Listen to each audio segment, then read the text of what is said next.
atau gizi buruk. BKKBN diminta untuk menurunkan angka stunting menjadi 14% pada tahun 2025. Presiden Jokowi mengatakan angka stunting atau kekerdilan akibat gizi buruk di Indonesia masih cukup tinggi. 5 tahun lalu angka stunting Indonesia mencapai 37%. Kemudian turun ke angka 27,6 pada tahun 2019. Presiden memprediksi angka stunting akan kembali naik akibat adanya pandemi COVID-19 di tahun 2020. Masalah stunting masih menjadi pekerjaan rumah yang besar bagi pemerintah Indonesia. Berdasarkan survei status gizi balita pada tahun 2019, prevalensi stunting Indonesia tercatat sebesar 27,67%. Angka itu masih di atas standar yang ditetapkan oleh WHO bahwa prevalensi stunting di suatu negara tak boleh melebihi dari 20%. Stunting merupakan kondisi yang ditandai ketika tinggi badan anak kurang jika dibandingkan dengan umumnya. Ciri-ciri stunting ini diantaranya pertumbuhan melambat, kemampuan fokus dan memori belajar anak berkurang, usia 8-10 tahun anak menjadi lebih pendiam, berat badan balita tidak naik bahkan cenderung menurun, dan kemudian ada anak muda terserang berbagai penyakit infeksi. Penyebab dari stunting ini bisa karena kurang asupan gizi selama ibu hamil dan kebutuhan gizi anak tidak tercukupi. Banyak sekali kasus stunting yang terjadi, seperti yang terjadi di kawasan tengah dan timur Indonesia, di Kalimantan, Sulawesi, Nusa Tenggara, dan juga Papua. Banyaknya kasus stunting disebabkan oleh beberapa faktor. Kita sebagai mahasiswa FKM yang nantinya terjun langsung di masyarakat harus turut andil dalam permasalahan ini. Dan kami berharap kasus stunting di Indonesia dapat menurun.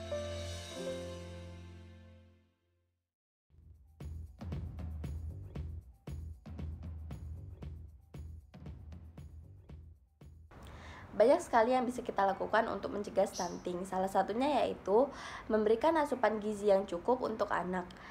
Lalu, banyak sekali makanan yang bisa dikonsumsi oleh anak-anak untuk tetap menjaga tumbuh kembang anak. Contohnya yaitu makanan pokok yang paling utama seperti nasi untuk asupan energi anak. Selain itu ada buah-buahan, sayur-sayuran yang mengandung banyak vitamin, serat, dan mineral. Selain itu ada lauk pauk yang mengandung protein tinggi. Dan tentunya susu untuk kesehatan tulang.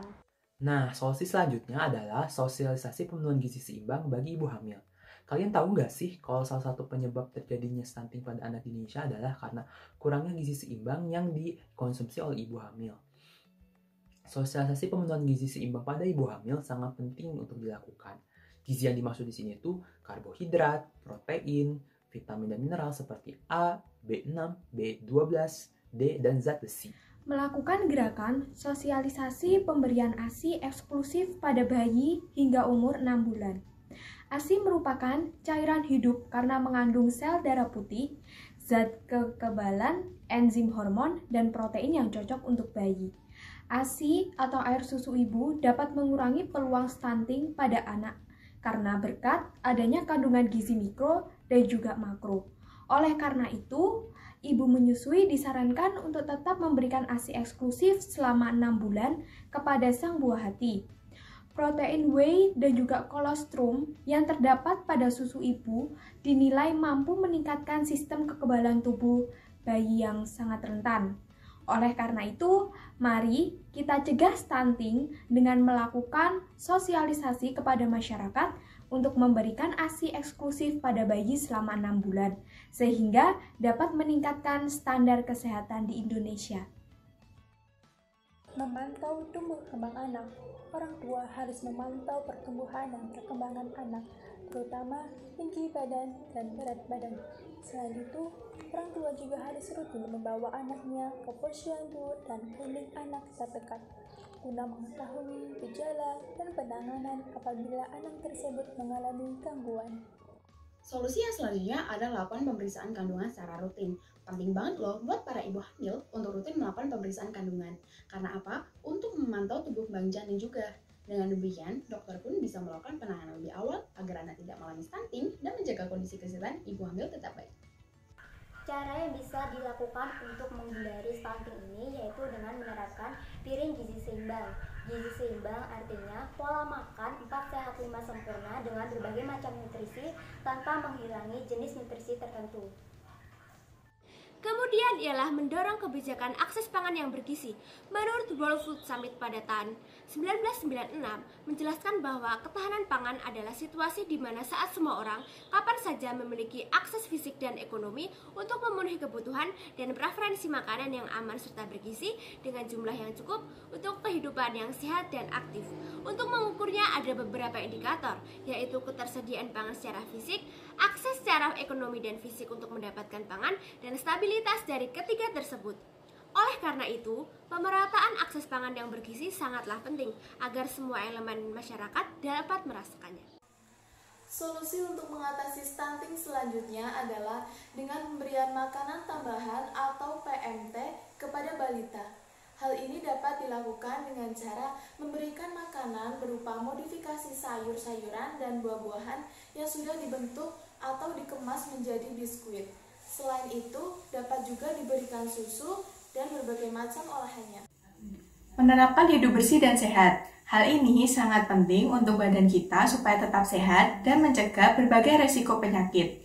Salah satu contoh yang dapat kita lakukan yaitu tidak jajan sembarangan, selalu mencuci tangan sebelum dan setelah makan, dan juga olahraga secara teratur, dan masih banyak hal-hal yang dapat kita lakukan untuk menerapkan pola hidup sehat dan bersih. Solusi dari saya dalam menyelesaikan stunting di Indonesia adalah dengan melakukan CSR atau Corporate Social Responsibility.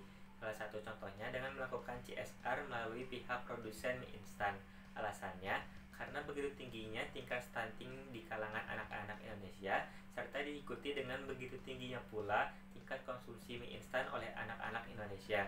Sehingga dengan melaksanakan CSR ini dapat melakukan fortifikasi, yaitu melakukan atau memasukkan senyawa-senyawa yang diperlukan tubuh dalam produk mie instan.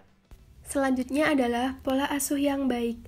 Hal yang tidak kalah penting yaitu faktor perilaku. Salah satunya keluarga sebagai tempat pertama tumbuh kembang anak. Maka dari itu, diperlukan kerjasama antara ayah dan ibu agar tetap harmonis untuk menunjang tumbuh kembang anak. Solusi selanjutnya untuk mengatasi stunting ialah dengan pemberian imunisasi lengkap dasar pada anak. Imunisasi diperlukan untuk mencegah anak dari risiko terkena infeksi penyakit berbahaya.